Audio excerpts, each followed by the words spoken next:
la réalité sombre des États-Unis, ce que je n'aime pas de l'Amérique. C'est vrai, les États-Unis, c'est le pays de l'oncle Sam, c'est le pays d'Hollywood, c'est le pays de Washington, c'est le pays de l'hamburger, c'est le pays de Donald Trump, c'est le pays où il y a plus de milliardaires au monde, c'est le pays le plus développé au monde. L'Amérique fait rêver la terre entière. On est tous attirés par les États-Unis parce que c'est une terre d'opportunités. Les États-Unis nous fait rêver. Pourquoi? Grâce à ces acteurs emblématiques d'Hollywood, des acteurs noirs notamment, Denzel Washington, Will Smith, Eddie Murphy, Jamie Foxx, pour ne citer que. Ça nous fait aussi rêver pour sa musique, notamment le rap américain, les grands rappeurs comme les Snoop Dogg, les Kendrick Lamar, les 50 Cent, les Jay-Z, les Notorious B.I.G., les Tupac. Les États-Unis nous fait aussi rêver parce que c'est le pays de Barack Obama, le premier noir élu président des États-Unis. Barack Obama a fait kiffer tous les Africains, tous les Noirs de la planète. Les États-Unis nous font aussi rêver pour son sport, à commencer par le basketball, Michael Jordan, LeBron James. Ça nous fait rêver en fait. Tout ça là, les États-Unis là, nous fait rêver pour tout ça. C'est le rêve américain vendu à toutes les sauces. Et la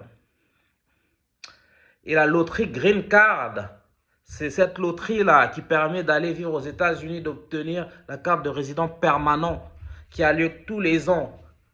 Voilà les raisons qui font que nous adorons les États-Unis. Sans parler des séries américaines, Beverly Hills, Doctor House, Empire. Bref, il y a moult raisons d'aimer les États-Unis, hein, sans oublier les universités phares de l'Amérique, comme Harvard, connu dans le monde entier, ou Yale, connu dans le monde entier. Pour toutes ces raisons, nous sommes tous tentés d'aimer ce pays, d'adorer ce pays. Beaucoup de gens sur Terre vouent un réel culte à l'Amérique, au pays de l'oncle Sam, le pays de l'esclavage.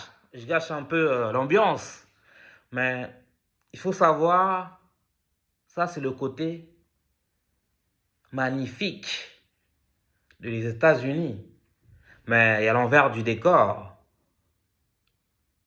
il y a les coulisses. Ben, dans cette vidéo, nous, on a choisi de vous parler de la face sombre des États-Unis. Personnellement, j'ai toujours rêvé de vivre aux États-Unis. Moi, je suis né à Kinshasa, la capitale de la République démocratique du Congo. Mais, depuis tout petit, je rêvais d'aller vivre aux États-Unis, d'aller vivre à New York, Times Square. C'est connu partout dans le monde. Moi, les lumières de Times Square me faisaient rêver. Et jusqu'à ce que je suis venu en France, en 1997, je continuais de rêver d'aller y vivre. Et j'allais tous les 2 ans aux États-Unis pour voir ma famille, parce que j'ai de la famille là-bas, notamment ma tante qui m'a entre autres élevé. Mais à chaque fois que j'allais aux États-Unis, il y avait des choses que j'aimais, Mais il y avait plein de choses aussi que je n'aimais pas. Et c'est comme ça que je me suis intéressé vraiment de fond en comble sur le mode de vie à l'américaine.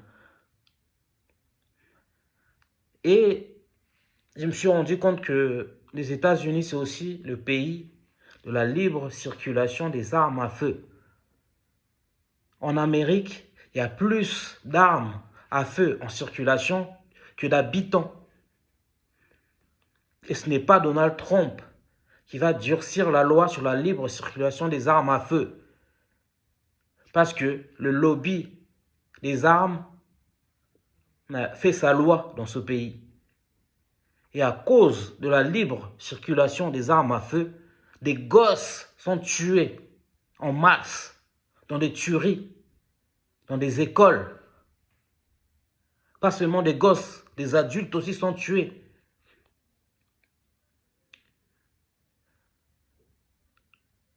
Oui, les Américains sont très attachés aux armes à feu. Le mythe du cow-boy trotte dans nos têtes parce que les Américains ont dû se battre pour se débarrasser de la colonisation britannique. Puis, ils ont dû se battre pour se débarrasser de l'esclavage. Et c'est grâce aux armes à feu que l'Amérique s'est libérée. D'où l'attachement viscéral des Américains, des armes à feu. Mais le problème avec les armes à feu, c'est que ça tue. Et ça tue nos gosses. Voilà un des points noirs de l'Amérique. Barack Obama a tenté de légiférer, de dire sur la loi, sur la libre circulation des armes à feu. Mais le lobby des armes est tenace. Barack Obama n'a pas réussi à renforcer cette loi. Ce qui fait que n'importe qui peut un jour se lever. Il suffit d'être majeur et vacciné, d'aller dans une boutique, acheter une arme. Et c'est comme ça qu'il y a des tueries de masse tous les ans dans des collèges, dans des lycées, dans des universités américains.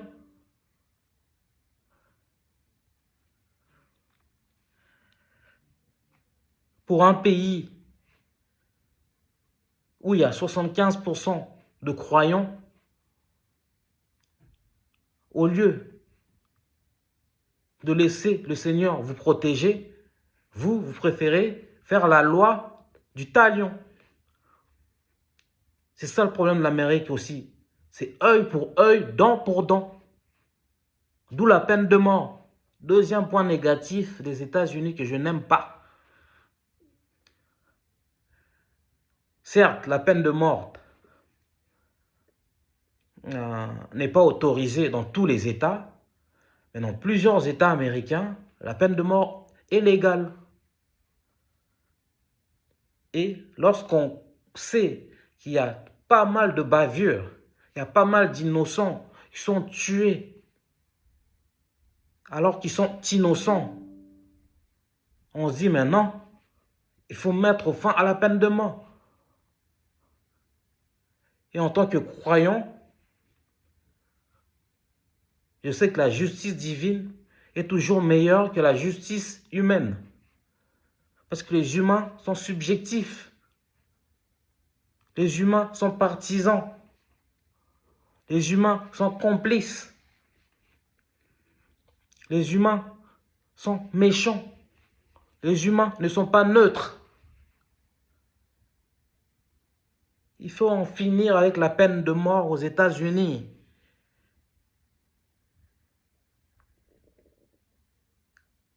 Trop d'innocents ont été tués, ont été exécutés, condamnés à mort.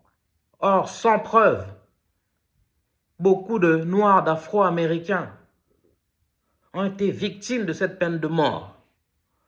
Donc, moi je dis haro à la peine de mort. Seul Dieu nous donne la vie et laissons Dieu nous reprendre la vie. L'autre point noir des États-Unis, selon moi, c'est l'absence totale, j'exagère un peu, mais c'est l'absence d'inclusion. L'Amérique est un pays qui exclut les minorités les plus faibles. Sans parler du racisme, sans parler du sexisme, parce que l'Amérique a élu un président noir, mais c'est un pays qui ne réussit pas à élire une femme noire. On a vu Kamala Harris a été battue. Hillary Clinton, dans son temps, aussi, n'avait pas gagné la primaire démocrate. Non content de parler de ça, mais en Amérique, c'est marche ou crève. Ce n'est pas un pays fait pour les pauvres. C'est chacun pour soi, soit Dieu pour tous. Moi, j'ai visité les grandes villes américaines. J'ai été choqué de me rendre compte du nombre de pauvres qu'il y a dans ce pays de SDF, dans les rues. À New York, il y a beaucoup de SDF. À Los Angeles, il y a beaucoup de SDF, de sans domicile fixe. Il y en a beaucoup à Washington. Il y en a beaucoup à Las Vegas. Il y en a aussi à Miami. Il y en a beaucoup dans les grandes villes américaines qui arpentent les rues. Tout ça parce qu'on vit dans un pays où tout est cher et extrêmement cher. Les études supérieures sont hors de prix. La majorité d'étudiants américains sont endettés. Et la dette des étudiants américains peut provoquer une nouvelle crise économique mondiale, comme les subprimes. Sans parler des soins médicaux qui sont exorbitants. Il y a beaucoup d'Américains qui quittent l'Amérique pour aller se faire soigner au Canada, pour aller se faire soigner au Mexique, pour aller se faire soigner ailleurs en Europe. Parce que les frais médicaux coûtent extrêmement cher. Et la couverture maladie universelle n'existe quasiment pas. La loi Obamacare, n'a presque pas fonctionné. Seuls peu d'États ont ratifié cette loi. Et cette loi n'est éligible qu'à une minorité de très pauvres.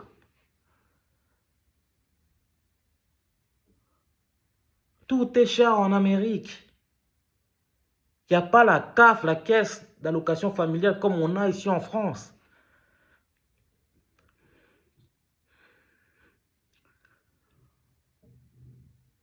Ce qui fait qu'il y a beaucoup d'exclus. Beaucoup d'Américains se sont retrouvés à la rue lors de la crise des subprimes.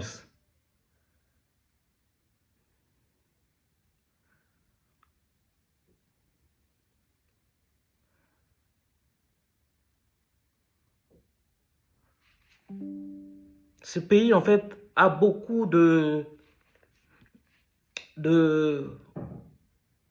zones d'ombre, en fait. Je ne sais pas comment le dire. A beaucoup de défauts, a beaucoup de failles pour un pays dit développé. Et quel développement? On parle du pays le plus développé au monde, soi-disant.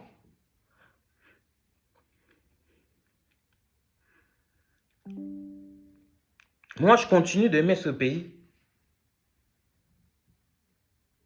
Je continue d'aimer les États-Unis parce qu'effectivement, c'est une terre d'opportunités où tout le monde peut réussir, indépendamment de son origine sociale, ethnique, de sa religion, de son phénotype.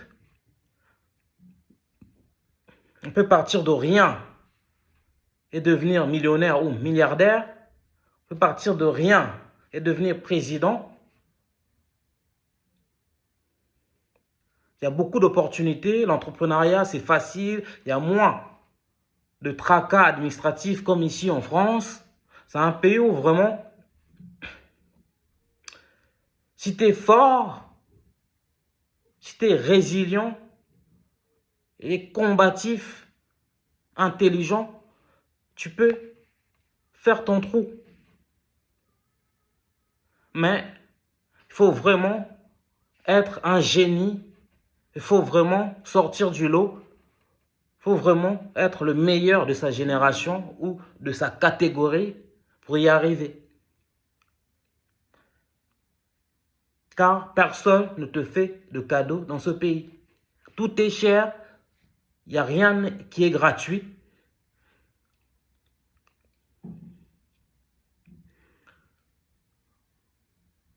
Voilà un peu la face cachée des États-Unis que les médias ne vous en parlent que très rarement.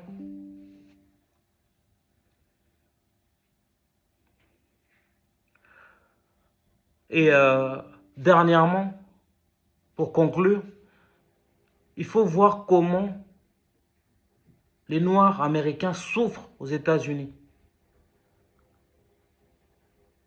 Nous, on a les clichés, on a les stéréotypes de ces stars noires qu'on voit dans le cinéma, que j'ai cité précédemment, qu'on voit dans le sport, que j'ai cité précédemment, ou qu'on voit réussir dans la politique, que j'ai cité précédemment. Et ces noirs qui réussissent par-ci, par-là, qui servent des tendards. Certes, il y a une bourgeoisie noire aux États-Unis, mais il y a beaucoup de Noirs américains qui souffrent, qui sont laissés pour compte.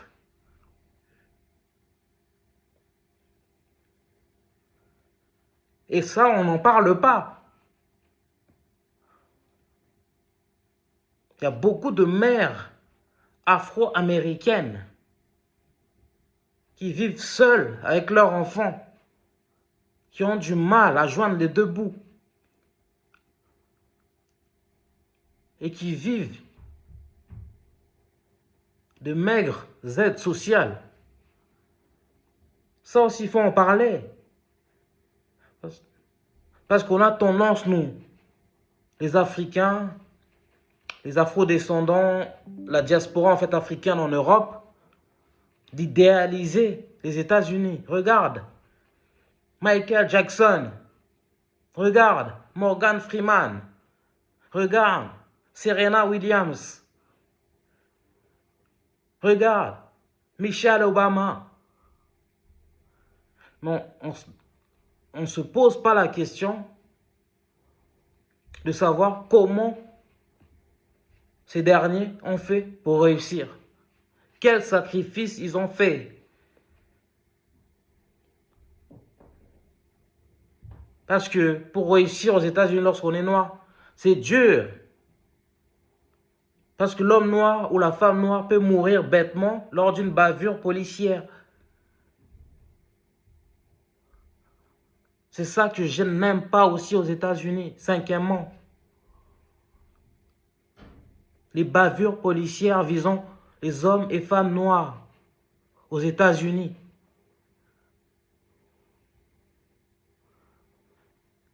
Qui font les gros titres des médias, qui font la une des journaux. Il y a eu plusieurs affaires. À Cambridge, vous vous souvenez?